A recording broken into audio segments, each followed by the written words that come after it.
PowerPoint presentations are designed to be presented to an audience, but sometimes you might need to print them too.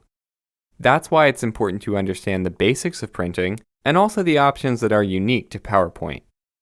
To get started, go ahead and navigate to the Backstage view, then click Print in the left pane. Here you'll find everything you need to print your presentation, including a preview and a place to adjust your settings. Now we could just enter the number of copies we want and click the print button right away. But before we do that, why don't we take a look at some of the options below. If you're connected to more than one printer, for example, you can use the menu here to choose the one you want. You can also enter a custom slide range if you're working with a longer presentation and you only want to print certain slides. Otherwise, print all, the default option, should work just fine. Next up is page layout, where you can decide how your slides are going to be arranged on the printed page. Let's take a closer look at some of these options.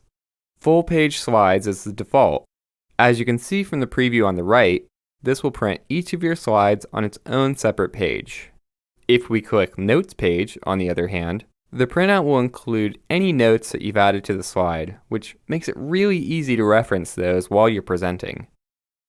The next option is called Outline. This one is unique because it prints only the text from your slides instead of the slides themselves. Some presenters like to use this as a guide to help them remember the flow of their presentation. Finally, we have a wide variety of handouts to choose from. These work really well if you want to give your audience a hard copy of your presentation.